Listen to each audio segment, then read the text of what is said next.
est-ce qu'il t'est déjà arrivé de ne pas te sentir concerné par ce que fait l'autre autour de toi?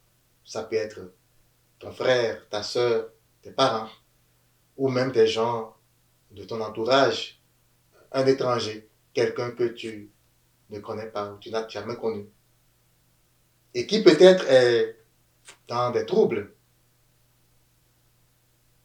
C'est vrai, il est arrivé plusieurs fois où nous avons posé des gestes un peu plus élevés, où nous avons effectivement aidé des gens qui étaient dans le besoin. Mais bien des fois aussi, il peut nous arriver qu'on dise, c'est son problème. Chacun s'assoit, Dieu le pousse. Nous avons des idées comme ça, des paroles de ce genre. Alors, imaginons une famille qui est unie. Il y a de l'harmonie, les enfants sont soudés aux parents et entre eux. Qu'est-ce qui peut amener la division dans une telle institution? Eh bien, ça peut être par exemple un sentiment. À un moment donné, un des membres de la famille, peut-être un enfant, commence par s'imaginer qu'il reçoit moins d'amour que ses frères, que ses sœurs. Il n'est peut-être pas traité de la même façon. Il ne reçoit pas la même attention. Il n'a peut-être pas les mêmes droits que les autres. Un sentiment. Il commence par se sentir à part. Le sentiment de ne pas aussi avoir la même origine, ça peut être la cause d'une division qui survient dans une famille. À un moment donné, j'apprends que ce n'est pas mon père ou ce n'est pas ma mère. Je commence par me sentir séparé. Je commence par me dire, je n'ai peut-être pas les mêmes héritages. Ce n'est pas le même sang qui circule dans nos veines. Aujourd'hui, nous allons parler du sentiment de séparation et du sentiment d'unité. Nous allons discuter sur ce qui nous amène, ce qui peut nous amener à nous penser séparés de Dieu et séparés de nos frères et sœurs et séparés de la nature.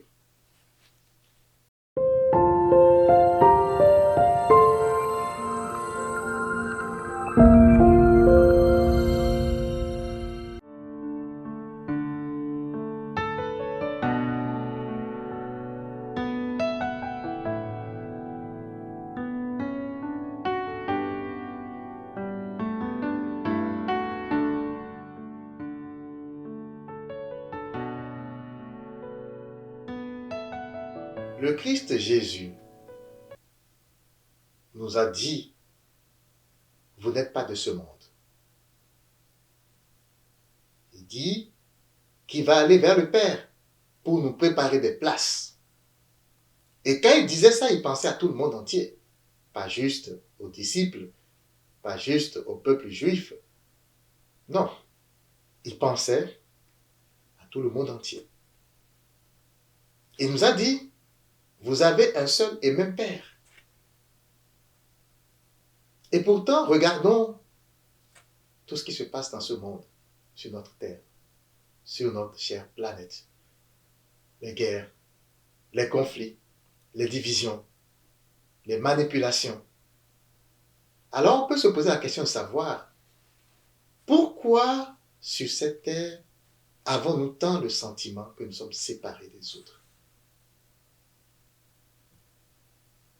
La première réponse serait dire, c'est parce que les autres sont méchants. Mais justement, ils sont méchants à cause de quelque chose. Quelle est la source première de tout ceci? Vous savez, lorsque l'homme est apparu sur cette terre, dans ce monde, on l'avait déjà dit, il a perdu conscience de ce qu'il était. Le but du jeu, c'est justement, à travers des signes, de pouvoir suivre les spots lumineux jusqu'à retrouver sa vraie nature, jusqu'à se rappeler d'où l'on vient et ce que l'on est réellement. Je ne vous apprends rien. La plupart des hommes en ce monde pensent que quand ils vont mourir, quand ils vont quitter ici, il n'y a plus rien. Ce sera le néant. Ceux-là pensent que nous sommes des corps animés peut-être par un principe spirituel, mais qui va disparaître, qui va partir dès que nous allons mourir. C'est véritablement ça la croyance de la multitude sur cette planète. Ce qui fait que on peut brimer facilement l'autre parce que on n'a aucun lien avec lui selon nous. On se sent véritablement dans son coin. On ne se sent pas concerné par l'autre, on se sent séparé de l'autre. Vous savez, le sentiment, c'est quelque chose de très important. Tout ce qu'on ressent, c'est très important. Les pensées sont aussi importantes. On a vu que les pensées créent la réalité, mais pas sans les sentiments. D'ailleurs, lorsqu'il y a une multitude de pensées qui traversent notre esprit, les pensées qui sont les plus importantes sur lesquelles nous allons avoir tendance à mettre notre attention sont les pensées qui suscitent en nous un certain sentiment, justement. Les sentiments, pour le meilleur ou pour le pire, façonnent notre être. Ça nous permet de dire, si je me sens bien, c'est mes sentiments. Si je me sens mal, c'est mes sentiments. Et donc, la façon dont je me sens détermine justement les sentiments qui m'animent. Les sentiments ne mentent pas. Les pensées peuvent mentir. Les paroles, la plupart du temps, mentent. Les pensées peuvent mentir parce que je peux être animé d'un esprit qui n'est pas proche de l'esprit du je suis qui est en moi. Et donc, un esprit égoïque, par exemple, qui m'anime, qui me fait croire à des illusions de ce que je ne suis pas. Ce sont des pensées qui mentent. Ce sont des mensonges. Les pensées peuvent mentir. Mais les sentiments, eux, ne mentent jamais. C'est pourquoi, si tu veux déterminer réellement la position de quelqu'un sur un sujet, suis ses actes. Suis ses œuvres. Parce que les œuvres, la plupart du temps, vont suivre les sentiments. Donc, les sentiments vont déterminer nos réactions et nos choix. Et donc, les conséquences qui vont suivre par la suite. Étant donné que les sentiments donc, vont aller jusqu'à déterminer les conséquences de nos choix, si quelqu'un n'est pas sincère, arrivé à ce niveau, tu vas découvrir qu'il n'est pas sincère. Parce qu'il ne veut pas supporter les conséquences de ses actes après. Il sait que ça va générer des conséquences. Donc, les sentiments sont d'une importance capitale. Ce n'est pas pour rien qu'en spiritualité, on nous demande de ressentir, d'apprendre à ressentir. Ressentir, ressentir. Il s'agit de prendre conscience de ce que nous ressentons. Parce que n'oubliez pas, la plupart du temps, nous sommes dans le subconscient. Hein. Nous ne savons pas ce que nous faisons. Ce sont des choix, des décisions robotiques, des pensées qui viennent, qui nous manipulent. Et puis, que ce soit nos paroles, nos actes et tout ça, c'est comme piloté automatiquement. Mais lorsque je commence à ressentir, je prends conscience de ce qui est a lieu en moi. De ces souillures dont parlait de Christ.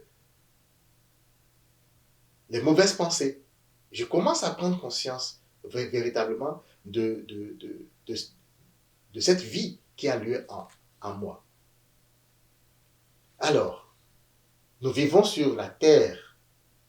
Est-ce qu'on peut considérer que nous formons une famille qu'on peut appeler les humains? En tout cas, les gens qui ne sont pas de cette planète, s'ils voient la planète Terre, ils vont dire, vous les humains. Si eux ne sont pas humains, ils vont nous voir comme une famille. Vous, les humains. Mais est-ce que nous, qui sommes sur la Terre, qui sommes dedans, dans cette dimension physique, terrestre, dans ce plan terrestre, est-ce que nous, on voit l'humanité comme une famille?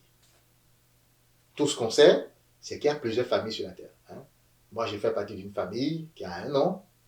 Évidemment, c'est un ensemble de personnes qui partagent une certaine histoire, une certaine culture, qui ont peut-être des traits caractéristiques, des traits raciaux, des traits culturels, sociaux, qui partagent peut-être un même destin, peut-être des objectifs similaires. Et j'en passe. Alors, à l'échelle humaine, on peut se poser la question de savoir, est-ce qu'on a des traits communs? Oui, on a des traits communs.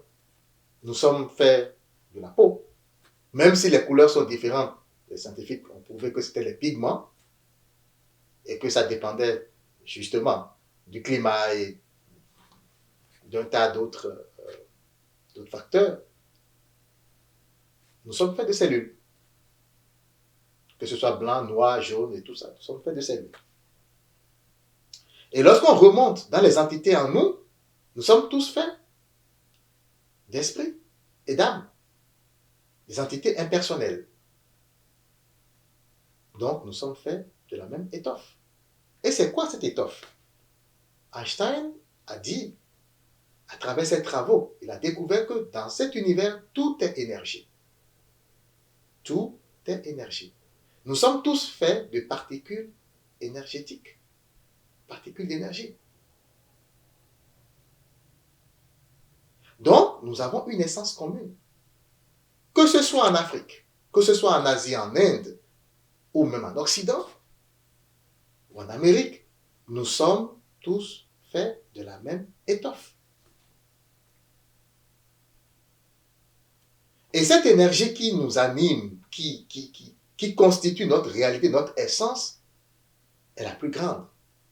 C'est l'amour. Nous sommes tous et toutes des êtres d'amour. On peut se poser la question de savoir, d'accord, mais c'est quoi notre origine? Si nous sommes tous de la même famille, nous devons avoir une même origine. Le Christ a dit, mais vous n'êtes pas de ce monde. Votre patrie, c'est le monde spirituel. Tous autant que vous êtes, vous ne le savez peut-être pas, vous avez oublié peut-être, mais vous êtes issus de Dieu.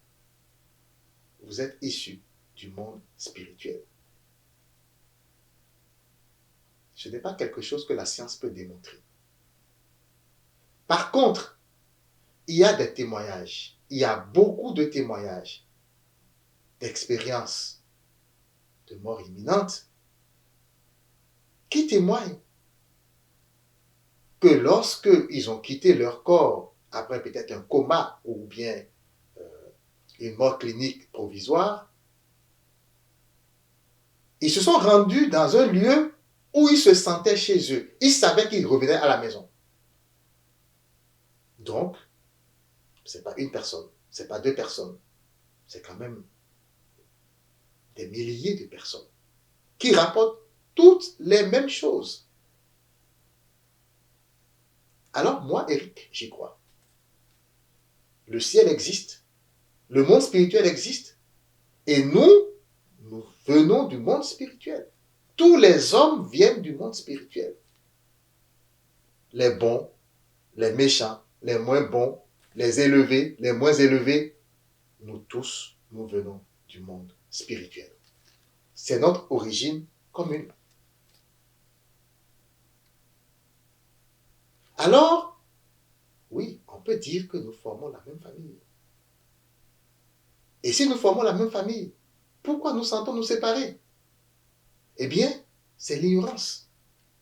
C'est parce que nous ne savons pas véritablement qui nous sommes. Nous n'avons pas le manuel d'utilisation de l'humain. De grands scientifiques ont travaillé sur ça, à déterminer c'est quoi la particule de base de l'humanité. Ils ont déterminé que c'est des particules d'énergie. Mais est-ce que nous y croyons? Le Christ, de grands maîtres spirituels beaucoup plus avancés que les scientifiques, sont venus nous faire des révélations. Vous avez un seul et unique Père, qui est le Père de tout le monde. Et même dans une de ces paraboles, le Christ l'a dit, tout ce que vous faites à l'un de ces plus petits, c'est à moi que vous le faites. Nous écoutons, mais est-ce que nous comprenons ce qui se passe? Est-ce que nous comprenons ce que tout cela veut dire? Alors, le but de cet enseignement, c'est de nous inciter à réfléchir sur cette réalité. C'est vrai que dans notre quotidien, avec tout ce qui se passe autour de nous, nos sentiments d'être ne nous permettent souvent pas de rentrer dans la réalité, dans la profondeur de cette réalité. Nous avons toujours le sentiment que les autres sont contre nous. Nous avons toujours, presque toujours le sentiment que nous sommes ballottés par le monde, que le monde est injuste. Nous avons toujours le sentiment que nous sommes séparés des animaux. Eux, ils sont des animaux. Ils sont contre nous. Ou bien ils sont méchants. Nous avons toujours le sentiment que nous sommes seuls dans notre coin. Et le but de l'exercice que je vous propose aujourd'hui, c'est de commencer à réfléchir en conscience. Est-ce qu'on peut regagner ce sentiment d'unité?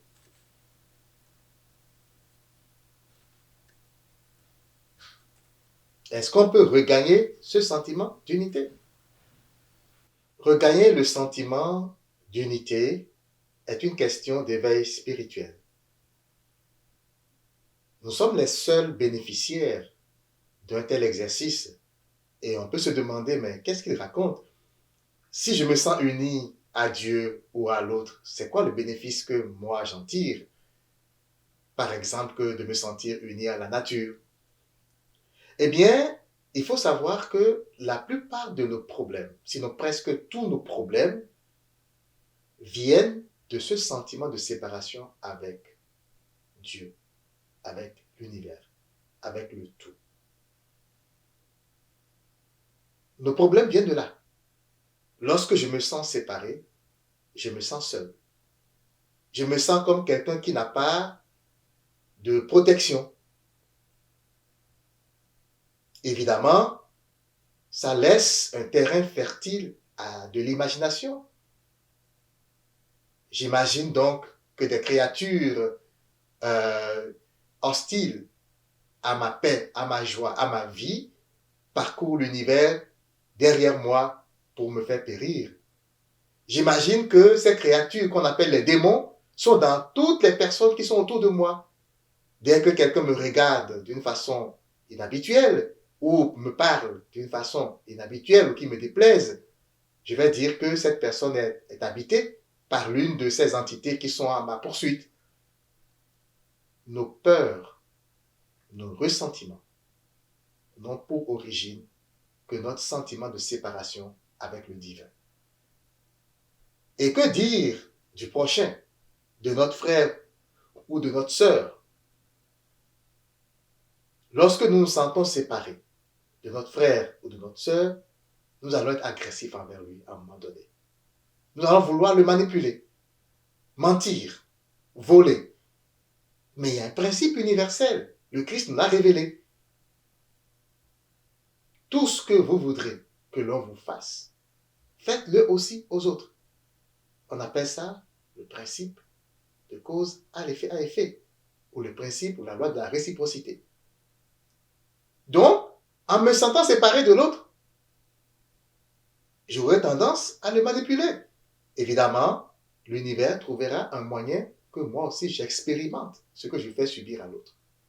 Je manipule l'autre, ou bien je le trahis, ou je le hais, mais quelqu'un va me manipuler, va me haïr, ou va me faire du mal aussi. Alors, vous voyez un peu, c'est la même chose avec la nature. Nous manquons de beaucoup de protection en nous croyant séparés de tout ce qui nous entoure. Alors, comme je le disais, regagner le sentiment d'unité, ça devait être notre but premier, en fait, dans notre éveil spirituel. Il faudrait s'ouvrir à de nouvelles connaissances. Il faudrait ouvrir son cœur à quitter la zone de confort et aller dans des dimensions, aller explorer des dimensions inhabituelles de la vie spirituelle. Comment regagner l'unité avec Dieu, par exemple? Les Saintes Écritures nous le disent. Je serai avec toi partout où tu iras. Dieu parlait avec Jacob dans l'Ancien Testament. Le Christ qui dit, afin qu'il soit un, comme toi et moi sommes un. Et qui dit encore, le royaume des cieux est en vous. Nous avons là, dans tous ces passages, une vérité, une et même vérité qui libère. Et cette vérité, nous devons entrer dans la substance profonde de cette vérité. Un peu comme le roi David a pu comprendre. Vous savez, dans le psaume 139, des versets 7 au verset 10, le roi David dit, « Où pourrais-je aller loin de ton esprit ?» Avec grand E. On parle de « je suis ». On parle de l'esprit divin. « Où pourrais-je fuir hors de ta présence? Si je monte au ciel, tu es là. Et si je descends au séjour des morts, t'y voilà. Si j'emprunte les ailes de l'aube et que j'aille demeurer aux confins des mers, là aussi, ta main me dirigera. Ton bras droit me tiendra. » David est entré dans la révélation. C'est un modèle pour nous. Un homme comme toi et comme moi peut y arriver. Il suffit d'entrer dans la révélation pour dire, mon âme, c'est Dieu. C'est le je suis, c'est le grand je suis qui est en moi. Et comme David, dire, mais tu me dirigeras partout où je suis. Ça veut dire, même si je fais des choses qui ne sont pas correctes, Seigneur, je sais que tu es avec moi. C'est ce que David est en train de dire. En ce moment, de quoi aurions encore nous peur? Si nous savons que Dieu est avec nous, même dans les confins des océans, même dans l'abîme, si nous savons que l'Esprit de Dieu est toujours avec nous.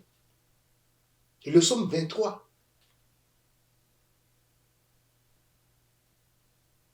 si nous le savons, de quoi aurions-nous peur?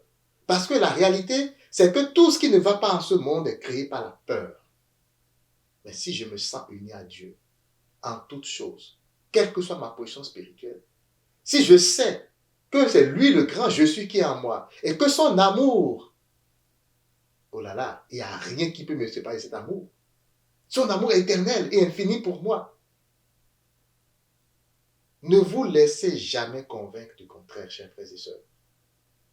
Rien ni personne ne peut vous séparer de l'amour. Peu importe ce que vous faites. Dieu est en vous et ne peut pas se séparer de vous. Vous allez me dire, mais pourquoi? Ben parce que Dieu a voulu s'individualiser à travers vous pour faire des expériences. La seule chose qui existe ici qu'on voit, ce n'est que Dieu. Évidemment, on peut prendre conscience de beaucoup d'objets et d'hommes et d'animaux et de plantes parce que Dieu a voulu faire des expériences. Il s'est individualisé. Il a créé des âmes. Mais toutes ces âmes qu'il a créées, toutes ces créatures sont en lui et sont lui. Donc, Dieu n'a aucun intérêt à ce qu'on soit séparé de lui. Au contraire, il nous le dit chaque fois. Je suis avec toi. Je suis avec toi. Chers frères et sœurs, nous devons nous sentir unis à Dieu. Maintenant, de façon véritable, comment on peut s'engager à ce retour? C'est de l'expérimenter à travers la méditation, à travers les signes qu'on peut lire. Parce que si on ne se calme pas, Dieu nous parle, il nous guide. Comme le roi David l'a dit, tu me dirigeras, même dans les confins de la mer. Toi, ta droite me dirigera. Il faut être à l'écoute des signes. Dieu nous fait des signes pour nous dire, je suis avec toi. Hein? Un peu comme le Christ l'a dit à ces disciples-là qui devraient comparaître. Ne vous en faites pas. Quand vous serez là-bas devant les juges, l'Esprit Saint vous dira ce que vous allez dire. Mais c'est qui s'exprime?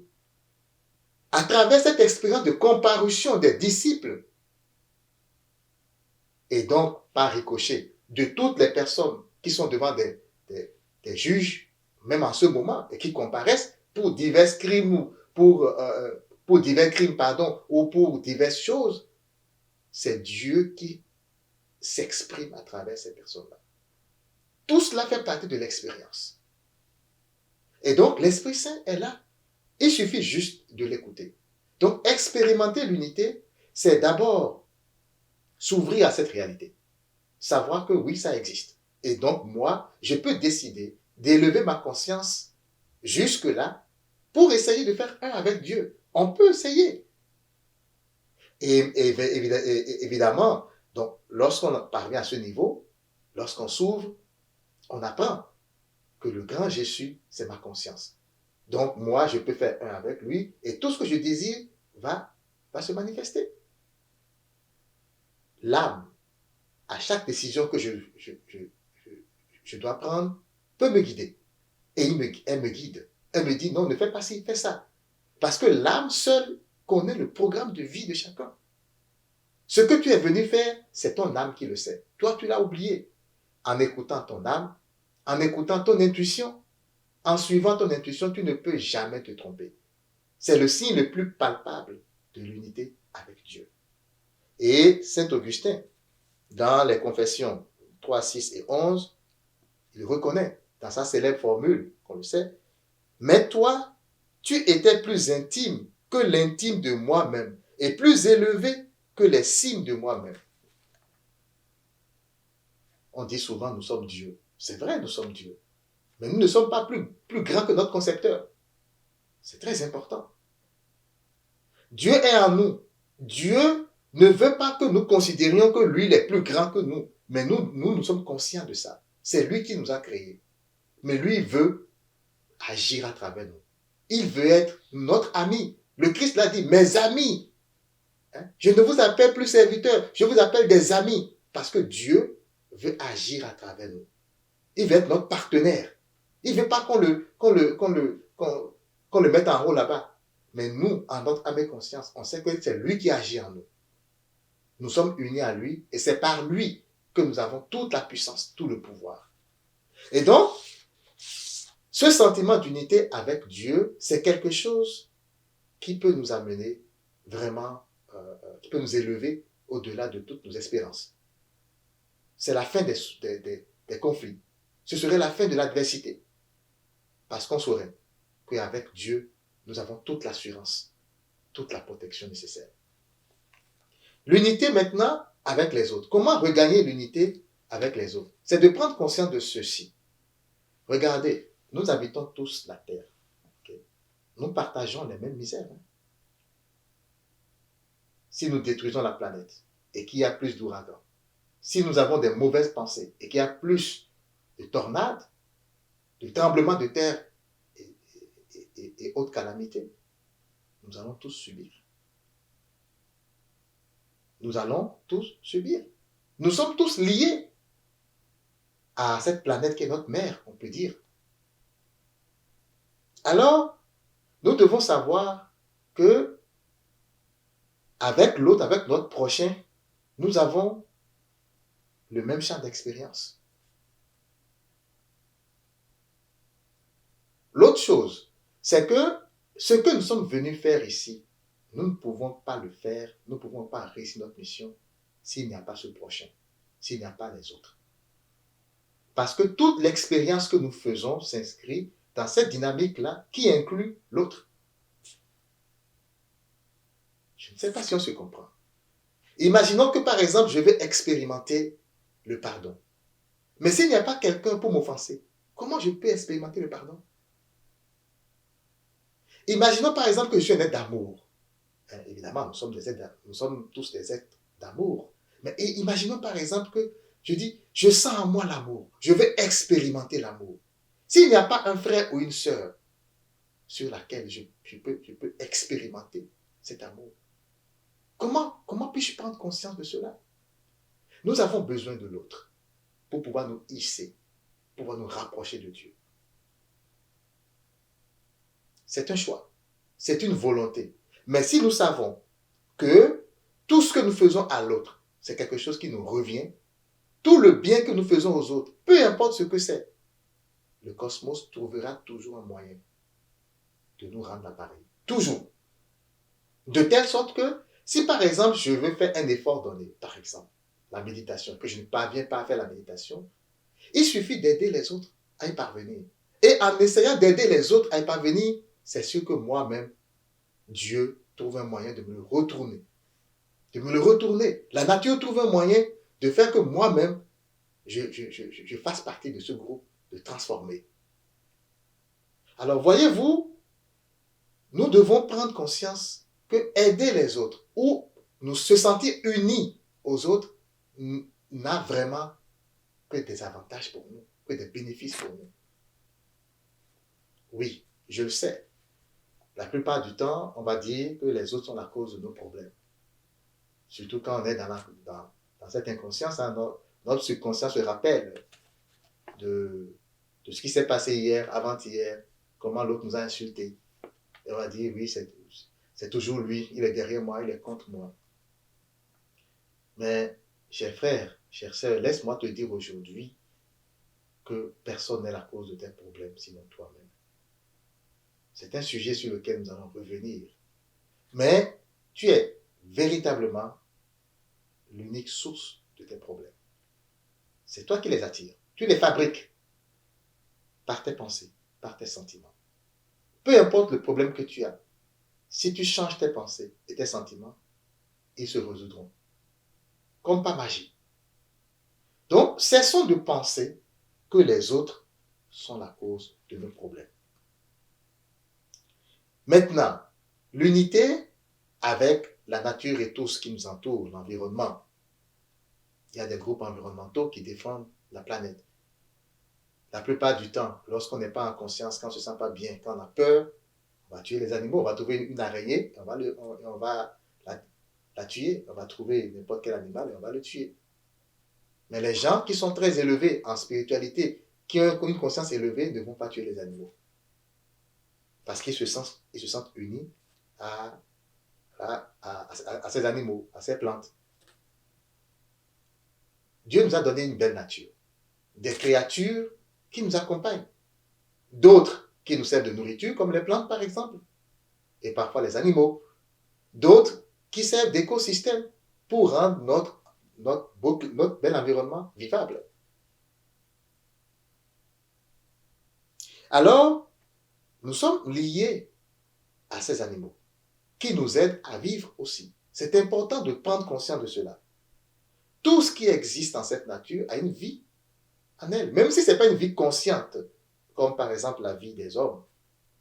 Alors, respecter la nature, évidemment, revient à demander à la nature de respecter notre vie aussi. Respecter la nature revient à demander à la nature de respecter notre vie. Parce que, figurez-vous, il y a des animaux qui, s'ils disparaissent aujourd'hui de notre écosystème, c'est fini. C'est fini. Ils font tellement partie intégrante de notre vie pour nous faciliter la tâche ici-bas que eux sont prêts à jouer leur partition pour que la mission se fasse dans l'harmonie. Mais nous, les hommes, dans notre inconscience, on ne sait pas que nous sommes unis à ces êtres-là, à ces bêtes-là. Et donc, c'est faire de la nature ou de ces animaux ou de ces êtres des partenaires spirituels. Parfois, on va vous demander si vous avez besoin d'inspiration, si vous avez besoin de méditation, de vous élever, de marcher dans la nature, à la rencontre des arbres. Les gens qui sont plus avancés spirituellement parlent avec les arbres. Ils émettent la télépathie. Les arbres qui vont parfois même leur révéler ce qu'ils font. Ce n'est pas de la magie. Ce n'est pas de l'ésotérisme comme on dit là que c'est mauvais et tout ça. Non, il n'y a rien. Saint Paul l'a dit. Il n'y a rien qui soit impur en soi. Rien. Ce que l'homme appelle diabolique, ésotérique, mauvais, c'est ce qui est mauvais pour lui. C'est lui qui le définit comme ça. Mais en soi, Romains 14, 14, rien n'est mauvais. Rien n'est impur. Donc, quelqu'un qui parle avec une plante, qui a la capacité de le faire, c'est une très bonne chose. Ça peut aider des milliers de gens à guérir de maladies. Tout ça ne peut être possible que lorsque l'homme se sent uni à la nature. Et l'homme peut protéger donc la nature qui, en retour, va protéger la vie de l'homme. En résumé, je voudrais nous suggérer de prendre la mesure des choses. Chaque jour, nous prions. Nous crions à Dieu. Ah, Seigneur, sauve-moi, j'ai des problèmes, j'ai ci, j'ai ça. Mais nous ignorons que tous ces problèmes que nous subissons ont une seule et même source. Notre sentiment de séparation avec le divin et avec tout ce qui nous entoure. Et tant que ce sera comme ça, nous aurons toujours des problèmes. C'est sûr. Il n'y a pas de fatalité en ce domaine-là. Reconnaître l'unité avec Dieu, avec les autres, avec nos frères et sœurs et avec la nature, c'est le remède à la paix dans le monde. Nous prions pour la paix dans le monde, mais si nous nous sentons tout le temps divisés, oui, nous avons fini de prier, et quand on a fini de prier, le sentiment qui nous anime, c'est que l'autre est méchant, l'autre est ceci. Le sentiment de division reste. Mais si nous prenons conscience que quelle que soit la religion, chrétienne, musulmane, bouddhiste, hindouiste, etc., juive, quelle que soit la religion, c'est le même esprit, c'est le même Dieu.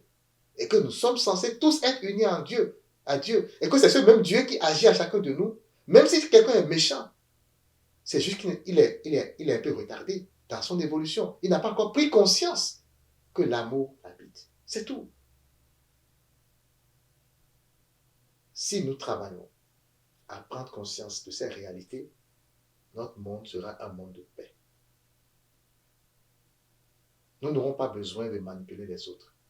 Nous n'aurons pas besoin de voler quelqu'un ou de tuer quelqu'un pour que notre vie, espérant que notre vie va devenir meilleure. Non. L'unité avec Dieu et l'unité avec notre frère et l'unité avec la nature, c'est ce qui va nous sortir véritablement de la misère humaine. Que le Seigneur nous accompagne, comme toujours il le fait. Que son Esprit Saint nous éclaire, comme toujours sa lumière est sur nos chemins. Suivons cette lumière, suivons cette lumière et entrons dans cette lumière pour que la vérité que nous venons découvrir puisse véritablement nous rendre libres. Je vous bénis. Amen.